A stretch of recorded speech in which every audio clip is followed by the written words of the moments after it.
Welcome back to the marketplace. Now let's settle over the very first story. The 5 local banks that are expected to be recapitalized by the Ghana Amalgamated Trust should start receiving their cash from next month. That's according to the managing director of the trust, Eric Otu. In this report, which captures more on an interview with Mr. Otu.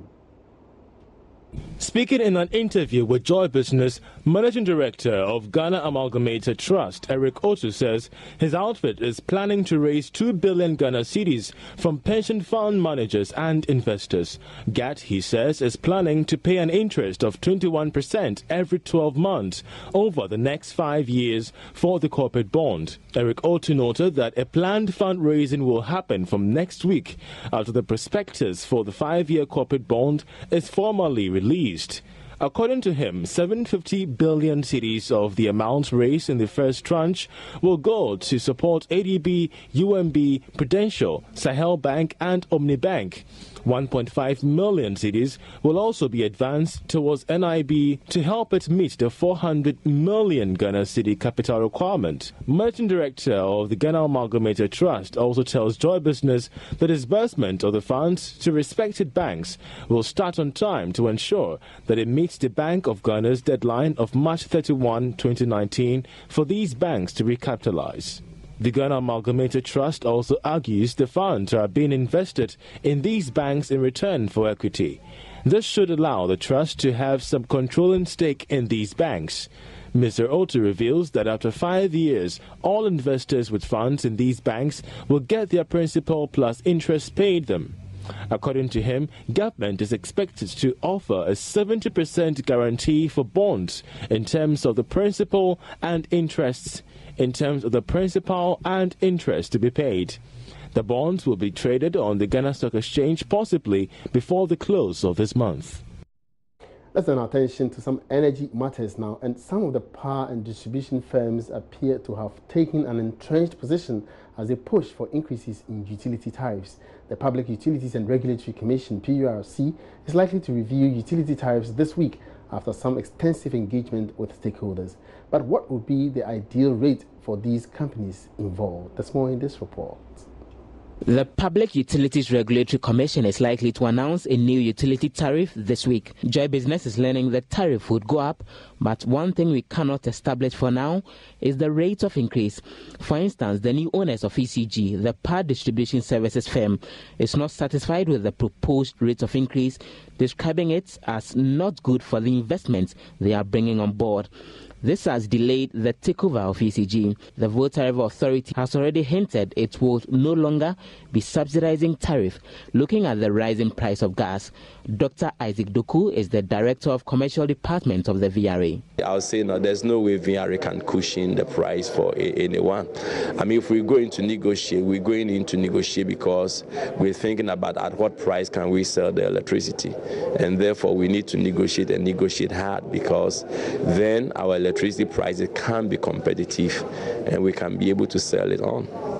But looking at the current rate of inflation, the city's performance, the cost of power generation, what would be the prudent rate of increase for these power distribution firms, 10% or 20%? And what about the ability of consumers to pay? Still stay in energy. The total amount of gas-related contracts given to indigenous and joint venture companies is $799 million. That's according to Energy Minister John Peter Amewu, who took his turn at the Meet the Press series in Accra a while ago. He says several measures have been put in place to ensure that the country maximizes gas usage in the country. We are working assiduously to position our oil and gas sector as the best market for investors by adopting a number of measures. In line with government policy objective to improve transparency in the management of Ghana's oil and gas resources and ensure domestic accountability, His Excellency the President launched the first ever licensing round bid on Monday, the 15th of October 2018, in accordance with the Petroleum Exploration and Production Act 2016 at 919. Ghana will experience the conduct of the first licensing round for the onwards awards of blocks in 2019. The Petroleum Commission launched the Petroleum Register, a register of petroleum agreement licenses, permits, and authorizations agreements. This register, ladies and gentlemen, closed a chapter in Ghana's history and lifted the veil of all players to experience the fairness, transparency, and predictability in the sector. As at the end of 2018, regarding our local content agenda, about 600 indigenous Ghanaian companies have registered with the Commission providing goods and services to companies in the oil and gas industry. The total value of contract awarded to indigenous Ghanaian companies and joint ventures amounted to $799 million, representing an increase of 44%. Out of this amount, a total of $453 million worth of contracts were awarded to indigenous Ghanaian companies, whilst contracts awarded to joint venture companies recorded an amount of $346 million. Additionally, Aker Energy has awarded contracts worth $40.3 million to joint venture companies in accordance with their local content obligations.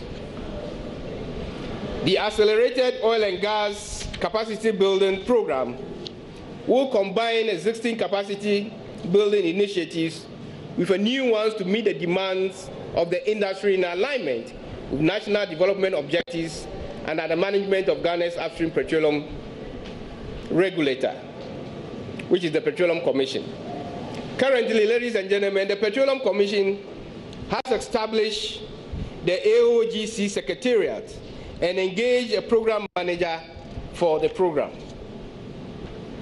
Parliament has passed the Petroleum Explorations and Production Data Management Regulation 2017 LI 2257 and Petroleum Exploration and Production Health, Safety and Environment Regulation 2017 LI 2258. Meanwhile, in another development, the Energy Minister has been justifying the selection of local oil marketing firm GOIL as partner to international oil giant ExxonMobil. He also touched on current development on the exploration of the onshore Voltaian Basin. The petroleum agreement has obtained cabinet approval, and Exxon recently signed a joint operation agreement with Ghana Oil Company Limited as its local partner after completion of an accelerated and rigorous due diligence done by ExxonMobil for the local partner.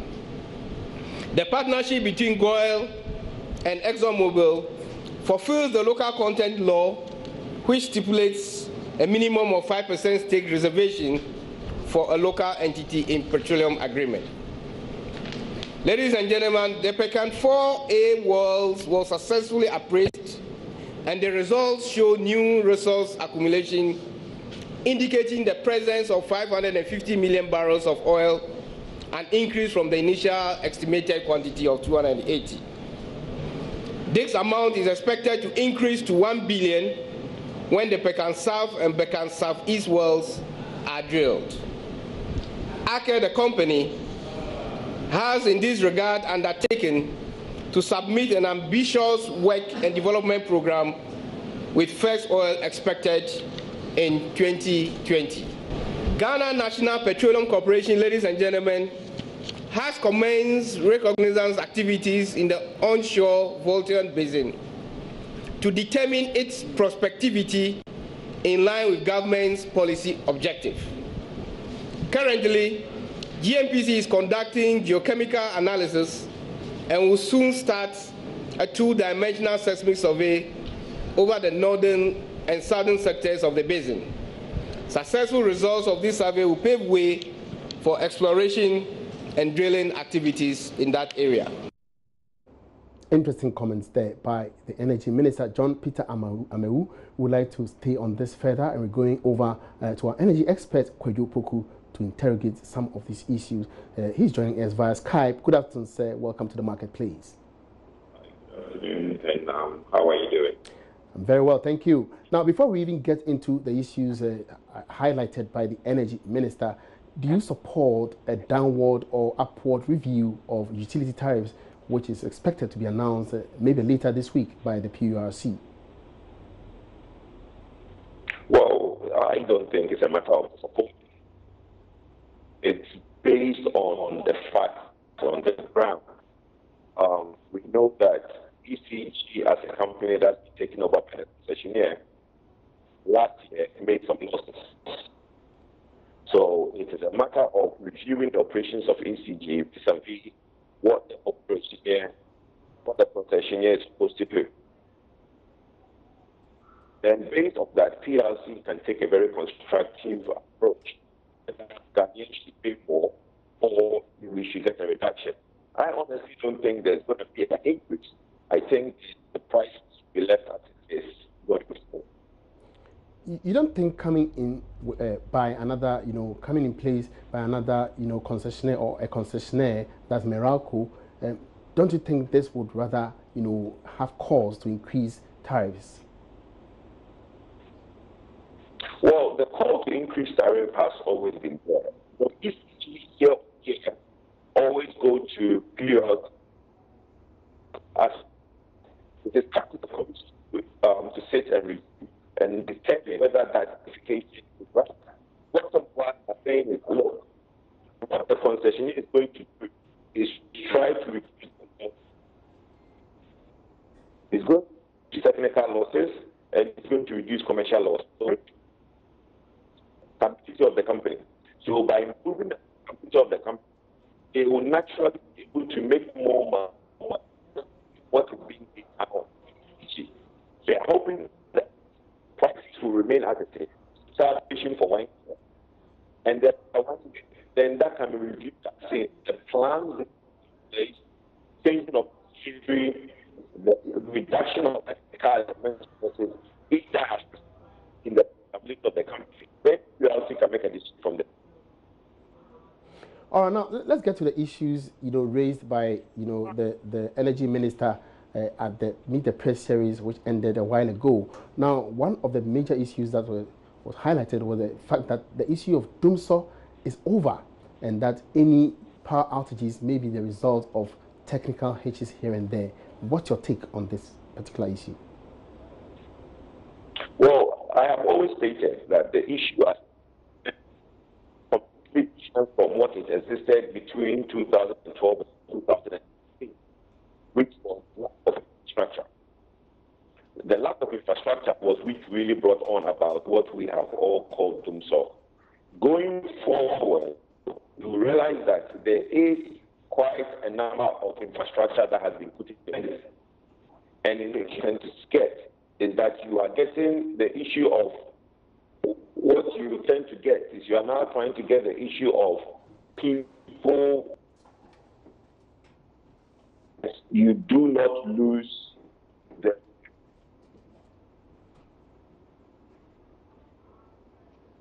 Can you still hear me? Yes, I can hear you now. Okay, sorry, I think the line went off. All right, so you are on now. You can go ahead. The issue of Dumso was lack of infrastructure. So it will be difficult for us to go back to the situation which existed between 2012 and 2016. Like the minister explained, you have challenges of fuel and you have challenges of technical, maybe some high tension lines going off here and there. But the issue when we do not have capacity, we are far away from that. Now we have something close to about 3,000 capacity of IPP installed. So I honestly, when the minister says that Dumso as we knew it is no more, I mean that is justified. But Mr. Poku, you bear with me that sometimes the extent to which these frequent outages occur leaves much to be desired. Is that not also an issue of Dumso per se?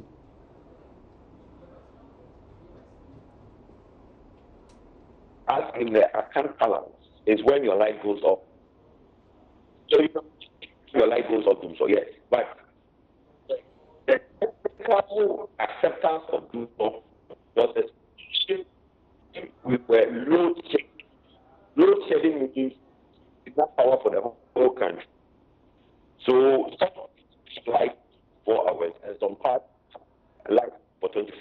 that doesn't exist anymore. I'll give the in my area, Chalet, which is on the Adenta, they are doing some works of insertion of neutrons.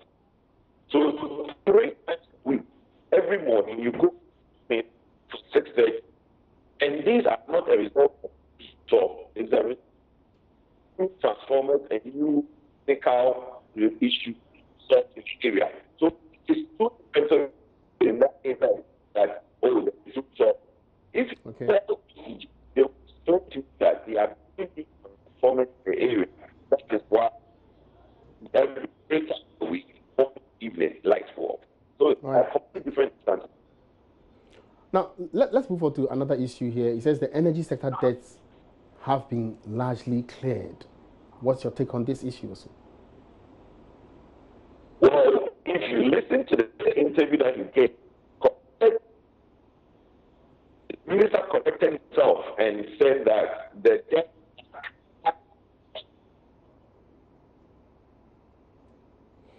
Hello? All right, so it's unfortunate we can't continue with that interview. We're having a lot of breakages there. We'll try and get him on in subsequent bulletins this evening. Now, let's still move on to marketplace stories. And the Ministry of Works and Housing has filed a case at the Attorney General's Department for the Saglemi Housing Project contract to be investigated. According to the Deputy Minister for Works and Housing, Frida Prempeh, this has become necessary as contractors have failed to complete the project despite the fact that 96% of payments have been done. Madam Frida Prempeh said beyond the legal aspects of the matter, government will look for new contractors to complete the projects. The Saglemi Affordable Housing Project is a 300-acre housing facility located at Chopoli in the Ningo Prampram district of the Greater Accra region. However, more than 2 years after the inauguration of the first phase of the $200 million project, the facility is yet to be allocated. The Deputy Minister for Works and Housing, Frida Prempeh, said the facility lies uninhabited due to the unclear nature of the contract, which is currently under investigation. Initially, the contractors were contracted to put up 5,000 houses at $200 million. Then they did the third amendment, reduced it from 1,214 to 1,024. Even out of the 1,024, according to them, they've been able to finish. The last time I visited the site, I asked them whether if Nana Akufo-Addo is ready to commission the project. How many of the units can you give us? And they said around 466 or 566 thereabouts, not even up to 1,000. But the rest are at certain levels of completion. But those completed are even not habitable. So as I speak with you now, we've had to put our documents together. We've handed the case over to the Attorney General's Department to do further investigation. However, the Deputy Minister added that government may be identifying new contractors to complete the project. The ministry is in the process of, because we don't want any judgment debts, we don't want any legal issues, we're trying to find out how best we can ask other people or other contractors to come in and also help us finish at least those that are at certain levels of completion. And that's about 1,024. If you want to complete it, you need to put in more money. Because right now they've exhausted the amount of money that was earmarked for the projects. More than 97 or 96% of the monies have been paid to them. So if you want to sell the units at Saglemi, now you need to complete. And definitely government is going to sink some money into it to ensure that it becomes habitable for other people or interested parties or beneficiaries. The Saglemi housing project, when completed, is expected to have 1 to 3 bedroom apartments for low-income earners. For Joy Business, Sheila Tamaklo. 16 Ghanaian staff of international oil service company Modec Production Services have been selected for a training program in Brazil. CEO of the Petroleum Commission charged the beneficiaries to take advantage of the initiative and later impart the knowledge acquired to their colleagues in the industry. The beneficiaries of the program were introduced to the media at a ceremony in Accra. The initiative is collaboration between the Petroleum Commission and the international firm Modec. All the 16 beneficiaries were selected from various departments of the company in Ghana. It is part of efforts to train Ghanaians to be among the best in the upstream petroleum industry all over the world. Acting Chief Executive Officer of the Petroleum Commission, Egbert Fable Jr., reiterated government's commitment towards training Ghanaians in critical areas of the economy, such as the oil and gas sector, to enable them gain the requisite skills and technical knowledge for future exploration in the country. I say that the Petroleum Commission is doing a lot. We go by the books, we go by the law, and as we speak today, every international oil company or service company in the upstream space reports to the Petroleum Commission with regards to recruitments, succession planning, and training. And so we have even established a database where today, when requests for let's say approvals for expatriates employment in the upstream sector comes up, we at the Petroleum Commission are able to go into our database and tell these companies that, well, we have this number of Ghanaians who can do the same role, so we are not going to recommend to the Ghana Immigration Service to approve some of these requests. Deputy Energy Minister praised the efforts of MODEC at helping to build local capacity as well as complying with local content laws of the petroleum industry. We are very supportive of any corporate initiative that creates wealth for the company itself and also creates wealth for country Ghana. This partnership, we are serious at really driving it. In the same vein, I believe that MODEC will be positioning itself in this respect. That's all in this afternoon's edition of the Marketplace. Many thanks for your company. My name is Emmanuel Abuaji. We have a good afternoon.